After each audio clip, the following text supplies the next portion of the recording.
주께서 오라 하실 때 주께 나아갑니다. 주님 가까이 계실 때 주님께로 나아갑니다. 우리를 받아주시고 기다려주시고 용서하고 기다려주시기에 죄인은 우리 십자가 보배로운 피를 의지하여 주 앞에 담대함을 가지고 믿음을 가지고 나아갑니다. 우리를 온전하게 받으시고 용납하여 주시고 거룩한 영과 진리로 충만하게 채워주셔 하나님을 더욱더 알게 하여 주시옵소서. 예수님의 이름으로 기도드립니다. 아멘. 주달리신 십자가를 내다볼 때 주님의 잠이 내 마음을 겸손케 해 주께 감사하며 내 생명 주께 드리네.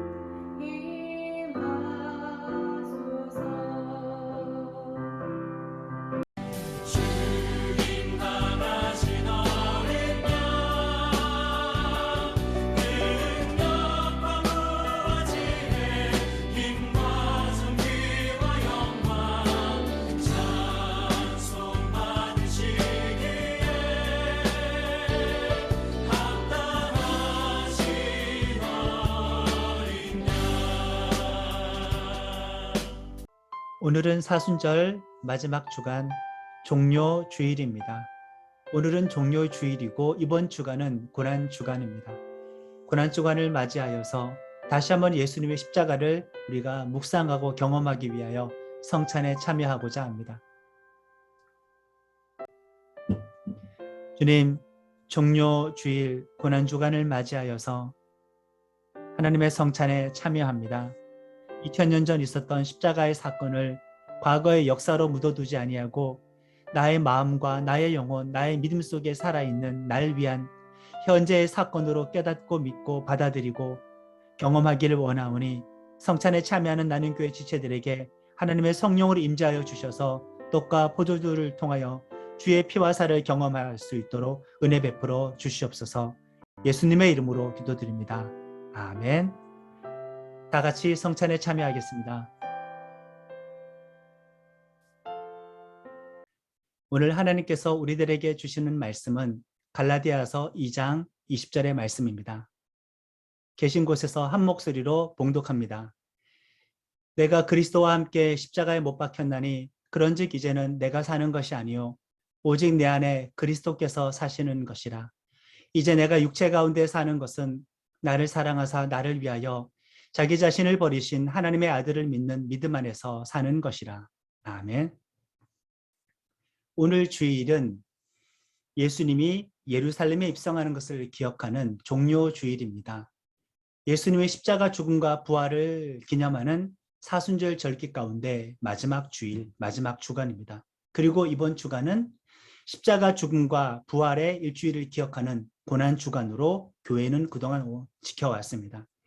하나님과 사람 사이의 영원한 단절을 영원한 연결로 뒤바뀌는 결정적인 한 주간이 이번 주간입니다. 죄인으로 저주받고 심판받아 죽을 운명의 우리와 예수님의 운명이 뒤바뀌게 되는 그 한 주간입니다. 예수님은 우리가 되고 우리는 예수님이 되는 그 주간입니다. 이 복음의 사건, 이 구원의 사건을 절대적으로 필요로 하지 않고 간절히 소망하지 않는 사람들은 끝까지 자기 자신이 죄인이 아니며 죄인의 운명인 것을 인정하지 못하는 사람이라고 반증하는 겁니다. 자신이 예수님의 구원이 없이는 살 수 없는 죄인이라는 것을 깨닫지 못하는 이유가 무엇일까요? 주변 사람들과 자신을 비교해서 그렇습니다. 자신이 절대적인 죄인이며 절대적인 죄의 존재, 죄의 상태라는 것을 주목하지 못하고 남들과 비교를 해서 상대적인 죄인으로 상대적인 죄인, 상대적인 죄만 따져서 그렇게 되는 것입니다. 본인이 생각할 때 사회적으로 지탄받을 심각한 죄를 짓지 않았고 그런 나쁜 죄인들과 비교할 때 자기 자신은 그냥 정상인 평범한 사람이라고 생각을 해서 자신의 전적인 죄인됨을 깨닫지 못하는 겁니다. 또 주변에서 형편없는 인격과 삶의 사람들보다 나 자신이 도덕적으로는 좀 더 나은 것으로 인해서 자신이 죄인인 것을 인식하지 못하고 살아갑니다. 남들과 비교해서 자신이 도덕적으로 좀 더 나은 것을 가지고 자기 자신이 절대적인 죄와 죄인인 것을 깨닫지 못하고 이 사순절을 지나가는 거죠. 이러한 우리들의 태도는 성경에서 쉽게 찾아볼 수가 있습니다. 누가복음 18장 10절에서 13절의 말씀을 한 목소리로 읽습니다. 두 사람이 기도하러 성전에 올라가니 하나는 바리새인이요 하나는 세리라. 바리새인은 서서 따로 기도하여 이르되 하나님이여 나는 다른 사람들 곧 토색, 불의, 간음을 하는 자들과 같지 아니하고 이 세리와도 같지 아니함을 감사하나이다. 나는 일에 2번씩 금식하고 또 소득의 11조를 드리나이다 하고 세리는 멀리 서서 감히 눈을 들어 하늘을 쳐다보지도 못하고 다만 가슴을 치며 이르되 하나님이여 불쌍히 여기소서 나는 죄인으로소이다 하였느니라. 아멘. 이렇게 상대적인 비교를 통하여서 자기 자신이 죄인이 아니라고 착각하는 것이 바리새인이며 오늘날 많은 성도들과 비슷하다고 할 수 있습니다. 예수님이 구원자로 오시기 전까지는 하나님은 사람들이 자신의 죄인됨을 깨닫기 원하셔서 죄를 분별할 수 있는 기준, 율법을 주셨습니다. 죄를 안 짓고 죄를 멀리하고 구원받을 수 있는 생명의 말씀, 그 율법을 주셨는데 사실 율법을 통해서 죄인이라는 인간의 한계만 드러날 뿐이었습니다.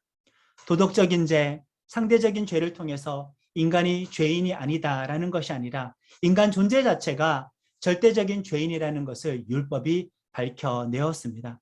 왜냐하면 도저히 인간의 노력으로는 율법을 완전히 지킬 수가 없었기 때문입니다. 로마서의 말씀 한 목소리로 13절, 20절 읽습니다. 죄가 율법이 있기 전에도 세상에 있었으나 율법이 없었을 때에는 죄를 죄로 여기지 아니하였느니라. 율법이 들어온 것은 범죄를 더하게 하려 함이라. 그러나 죄가 더한 곳에 은혜가 더욱 넘쳤나니. 아멘. 율법의 근행이 이렇습니다. 율법을 통하여서 우리의 죄인됨, 죄인이라는 우리들의 한계를 밝힌다는 거죠.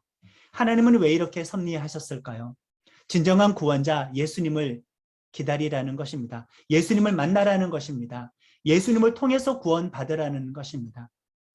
스스로 죄를 극복하고 구원과 생명에 도달할 수 없다는 것을 깨닫게 하셨습니다. 율법으로 말입니다. 사실 하나님이 율법을 주셨지만은 시내산에서 율법을 받았던 모세가 처음 하나님을 대면하는 장면을 보면은 율법을 지키느냐 마느냐로 구원을 받느냐 마느냐가 결정되지 못할 거란 그 사실은 이미 드러내 주셨습니다. 행위로 극복할 문제가 아니라 인간이 절대적인 실패의 존재, 죄인인 존재, 스스로 구원할 수 없는 존재라는 것을 그 인간의 한계와 실체를 율법 이전에 모세와의 만남을 통해서도 하나님은 이미 드러내셨습니다. 모세가 율법을 받기 전에 말입니다. 출애굽기 3장 2절에서 5절의 말씀을 한 목소리로 읽습니다. 여호와의 사자가 떨기나무 가운데로부터 나오는 불꽃 안에서 그에게 나타나시니라.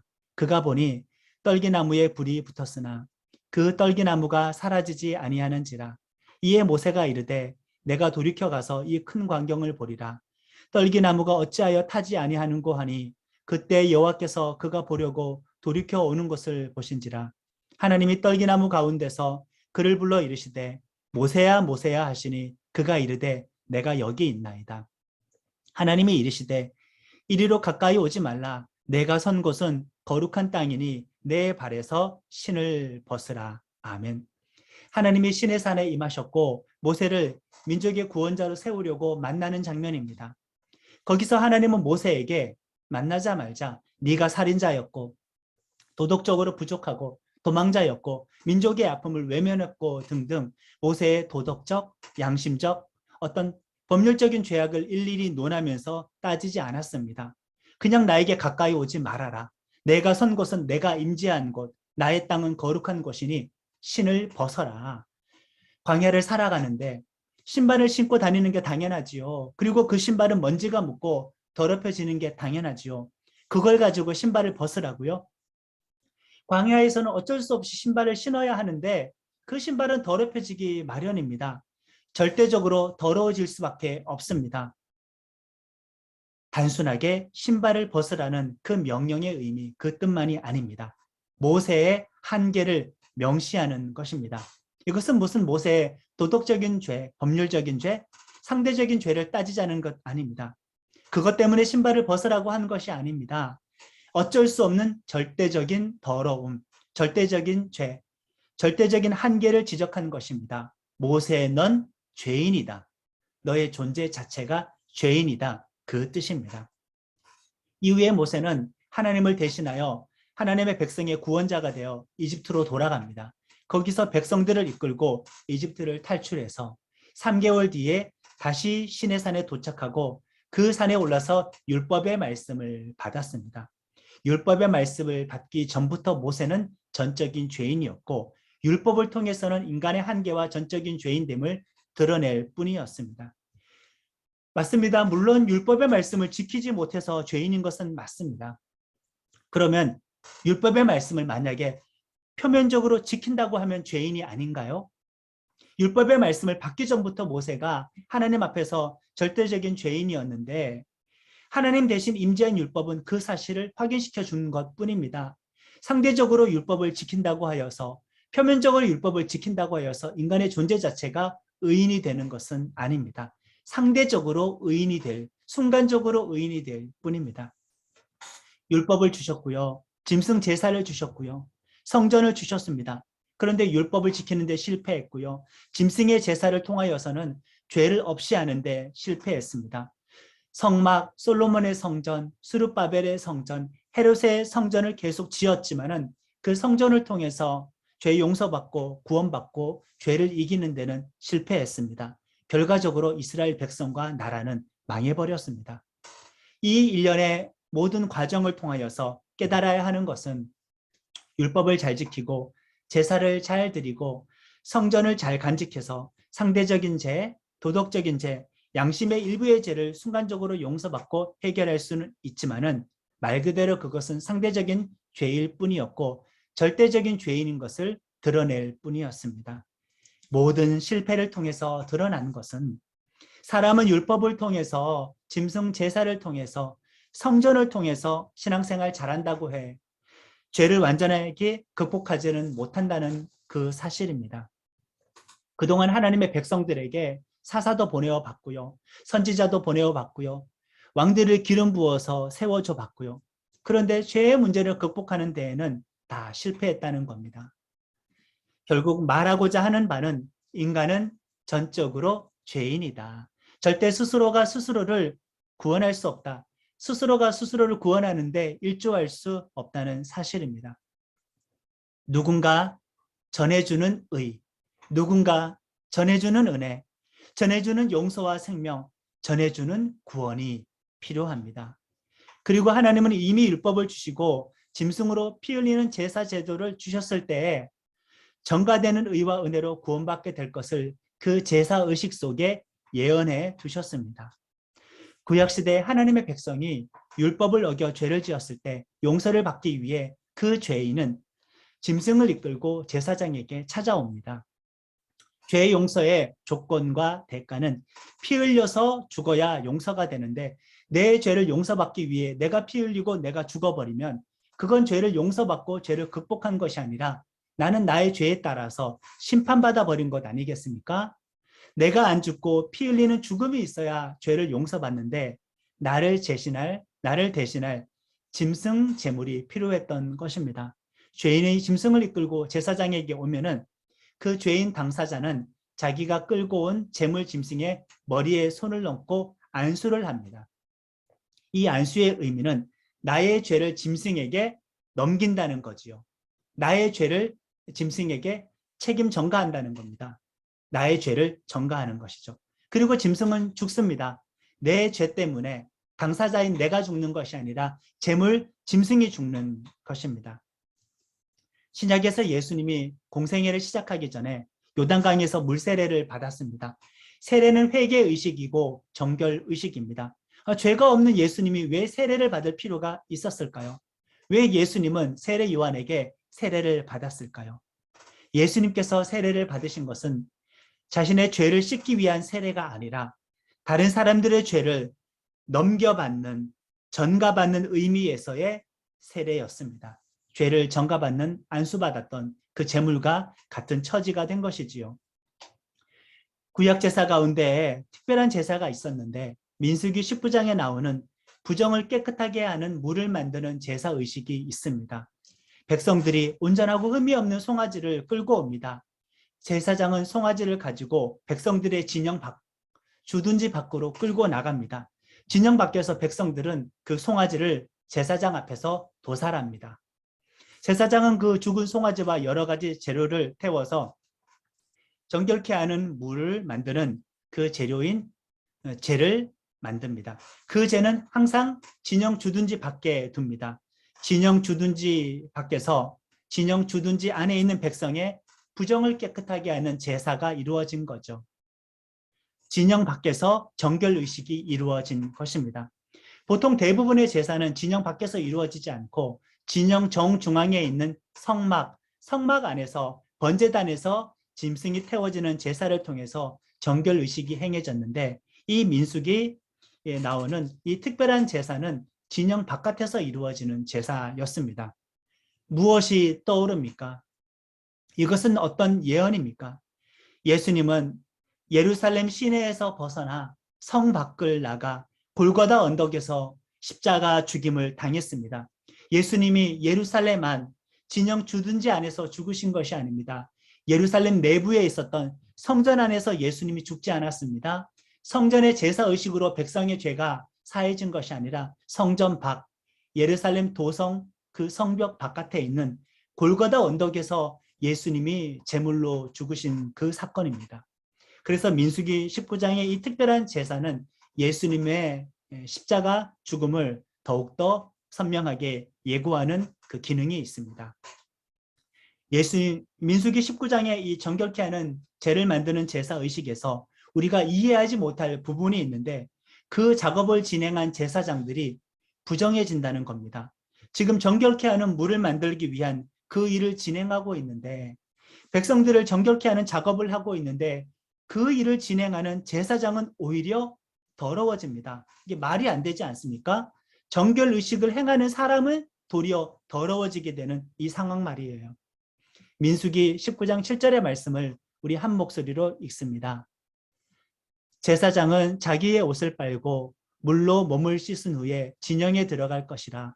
그는 저녁까지 부정하리라. 아멘. 예수님의 십자가 죽음이 이렇습니다. 사람들의 죄를 용서하고 구원하기 위한 일을 하는데 정작 그 일을 하는 예수님은 죄인이 되어야 한다는 사실입니다. 남을 깨끗하게 하는 일을 하시는데 자신은 더러운 죄를 뒤집어 써야 한다는 말이죠. 민수기 19장에서는 제물과 부정함을 뒤집어 쓰는 제사장이 분리가 되었지만 십자가에서 예수님은 대신 죄를 전가받는 제물도 되셨고 그리고 부정을 뒤집어 쓴 제사장도 되셨습니다. 제사를 진행하는 제사장이자 제사의 제물이 되신 예수님이십니다. 죄를 전가받으셔서 제물로 죽으셨습니다. 또한 그 일을 진행하는 제사장이 되셨습니다. 사람의 죄를 용서하기 위하여 예수님은 본인은 부정한 존재, 죄인이 된 것입니다. 오로지 예수님의 십자가 죽음으로 우리의 죄가 용서를 받고 우리는 구원과 영생을 얻습니다. 그 말은 나는 나의 죄를 예수님에게 전가시켰다는 말입니다. 진영 밖에서 송아지를 죽인 것이 백성이듯이 성밖 골고다 언덕에서 예수님을 찢어 죽인 당사자가 바로 나 자신이었다는 겁니다. 나의 죄와 저주와 죽음을 예수님에게 다 넘겨버린 겁니다. 예수님은 나의 죄 때문에 부정한 존재, 죄인으로 죽으셨습니다. 우리들이 십자가 사건 앞에서 본인의 죄인됨을 절절히 깨닫고 인정하지 못한다면 본인을 상대적이고 도덕적인 죄인 정도로만 인식하는 것입니다. 노력으로 도달한 약간의 의와 상대적인 의로 교만하지는 않으십니까? 누가복음 5장 8절의 말씀을 한 목소리로 읽습니다. 시몬 베드로가 이를 보고 예수의 무릎 아래 엎드려 이르되 주여 나를 떠나소서 나는 죄인으로소이다 하니. 아멘. 공생애를 시작한 예수님이 갈릴리 바닷가에서 고기 잡는 베드로를 사도로 부르십니다. 지금 이 베드로는 밤새도록 작업을 하다가 고기를 한 마리도 못 잡고 철수하는 중입니다. 얼마나 피곤하겠습니까? 그런데 예수님이 또 다른 배를 끌고 가서 철수하는 베드로와 바다 위에서 만납니다. 거기서 예수는 베드로에게 깊은 곳으로 가서 다시 한번 그물을 내리라고 명하는 거죠. 이게 말이 안 되지 않습니까? 베드로는 전문 직종이에요. 어부예요. 예수님은 목수예요. 그리고 처음 만난 사람이에요. 밤새도록 작업하다가 작업 철수하는 중이에요. 그물 정리 다 해놨겠죠? 그런데 다시 나가서 그물을 내리라고 하는데 듣기 어려운 명령입니다. 베드로는 예수님의 말씀에 순종을 하였죠. 그리고 그물이 찢어질 정도로 많은 물고기를 잡았습니다. 그러자 베드로가 예수님 앞에 무릎을 꿇고 이 고백을 한 거예요. 주여 나를 떠나소서 나는 죄인으로소이다. 사실 보세요. 이 말이 약간 문맥에서 보면 좀 엉뚱한 말이지 않습니까? 약간 난데없는 말이지 않습니까? 지금 예수님이 베드로에게 무슨 잘못을 지적했나요? 꾸짖었나요? 베드로의 죄악을 따졌나요? 베드로의 무슨 죄성을 따졌나요? 그냥 그물을 내리라고 했고 그물 내려서 많은 물고기를 잡았는데 베드로는 무릎을 꿇고 엎드러져 버렸습니다. 주여 나를 떠나소서 나는 죄인으로소이다. 이 만남과 이 고백은 무슨 의미가 있을까요? 시내산에서 하나님이 모세에게 신을 벗으라는 것과 같은 의미가 있습니다. 거룩하고 존귀하신 하나님 앞에서 그 하나님의 실체, 실존 앞에 인간이 서게 되었을 때, 하나님이 인간을 만나게 되었을 때 하나님과 만난 그 인간은 이런 반응을 보일 수밖에 없는 겁니다. 자기 자신의 죄인으로서의 실존을 깨닫게 되는 거죠. 여기서는 법률적으로 따져서, 도덕적으로 따져서, 양심적으로 따져서 어떤 일상적인 종류의 죄가 생각이 나서 꼬꾸라지는 게 아니에요. 그것 때문에 죄인이라고 고백하는 그 이상의 고백이 나온 겁니다. 내가 하나님을 만나게 되면은 거룩하고 존귀하신 그 절대적인 순결하신 하나님을 만나게 되면은 그냥 나의 존재 자체가 완전한 죄인이구나라는 것을 깨달아서 쓰러지게 되는 겁니다. 나는 죄인이며 나는 죽음이구나. 하나님을 만나는 것조차 내가 감히 감당할 수 없구나. 이게 하나님의 임재 앞에서 인간이 보일 수 있는 반응인 것입니다. 하나님이 무슨 어떤 지적과 따지는 말을 해서가 아닙니다. 나의 실체를 깨닫게 되는 것이죠. 그런데 설교에 말씀드렸다시피 사람들이 십자가를 절절하게 소망하지 않는 것은 자기가 절대적인 죄인이라는 것을 깨닫지 못하고 상대적인 죄인, 상대적인 의, 그것 가지고 십자가를 묵상하기 때문에 십자가의 큰 의미가 다가오지 않는 것입니다. 나는 죄인입니다. 나를 떠나소서. 인간의 실존적인 자기 인식이 하나님 만나게 될 때에 나오는 겁니다. 이런 상황에서 우리가 우리의 문제를 해결할 수 있는 방법은 하나밖에 없습니다. 하나의 가능성도 나에게 없으니 어떻게 해야 할까요? 전가하는 방법밖에는 없습니다. 노력으로 도달하거나 무슨 공로나 업적으로 문제를 해결할 수가 없어요. 필요한 것은 전가하는 것밖에는 없습니다. 나의 모든 죄를 예수님에게 떠넘기는 겁니다. 나의 모든 저주, 죽음의 운명, 형벌, 불행과 고통의 숙명을 전부 예수님에게 넘기는 것입니다. 재물에게 안수하듯이 전가하는 것입니다. 나의 모든 부정과 더러움을 그냥 예수님에게 다 전가하면 됩니다. 물론 그것 때문에 예수님은 죄인이 되고 저주가 되고 부정이 되어서 십자가에서 죽으셨죠. 그리고 우리는 예수님의 의를 전가받으면 됩니다. 용서와 생명, 영생을 전가받으면 됩니다. 자녀의 신분, 하나님의 은혜와 하나님의 사랑, 하나님의 그 복을 우리는 전가받으면 됩니다. 전적인 죄인인 존재가 선택할 수 있는 방법은 거룩한 교환, 거룩한 전가밖에는 없습니다. 이렇게 십자가에서 예수님의 죽음을 통해서 예수님과 우리의 거룩한 교환이 이루어진 것입니다. 예수님은 우리가 되시고 우리는 예수님이 되어서 서로의 존재와 운명을 바꾸는 사건이 십자가 사건입니다. 거룩한 전가가 이루어지는 장소가 십자가였습니다. 예수님은 내가 되셨고 난 예수님처럼 되었습니다. 전가를 통하여 그리하셨습니다. 이제 우리가 예수님처럼 되었으니 예수님을 위해서 살아야 하지 않겠습니까? 예수님이 내 안에 사시는 것처럼 살아야 하지 않겠습니까? 갈라디아서 2장 20절의 말씀을 한 목소리로 고백합니다. 내가 그리스도와 함께 십자가에 못 박혔나니 그런즉 이제는 내가 사는 것이 아니요 오직 내 안에 그리스도께서 사시는 것이라. 이제 내가 육체 가운데 사는 것은 나를 사랑하사 나를 위하여 자기 자신을 버리신 하나님의 아들을 믿는 믿음 안에서 사는 것이라. 아멘. 전적인 죄인이 전적인 전가를 통하여 전적인 의인이 되었으니 예수님을 위해서 사는데 무엇이 아깝겠습니까? 예수님을 사랑하며 예수님의 기쁨과 영광을 위해서 삶을 드리는 나는 교회 지체들이 되기를 예수님의 이름으로 축원합니다. 주신 말씀 붙잡고 다 같이 결단의 기도하시겠습니다.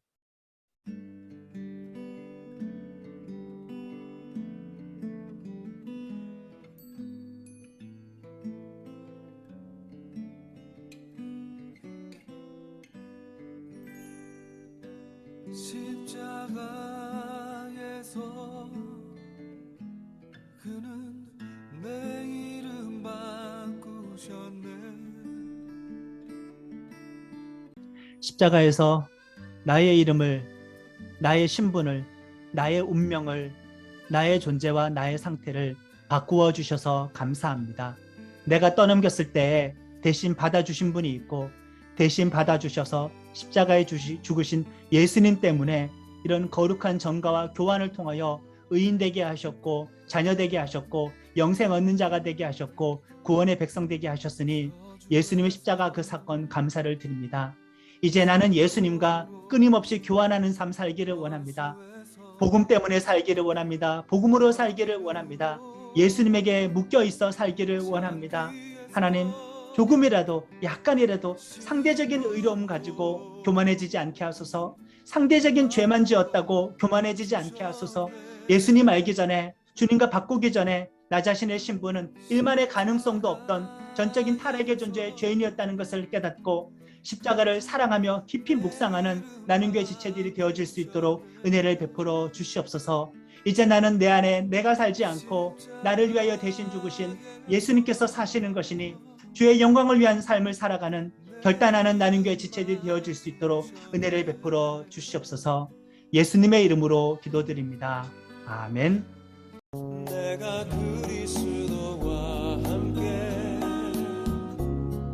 십자가에 못 박혔으니 이제 내가 산 것 아니요 내가 그리스도와 함께 십자가에 못 박혔으니 내 안에 주님께서 사신 것이라. 하나님 아버지의 사랑과 예수님의 은혜와 성령님의 교통하심이 십자가에서 예수님과 거룩한 교환과 전가의 은혜를 받은 나눔교회 지체들에게 지금부터 영원토록 함께하여 주시기를 간절히 축원하옵나이다. 아멘.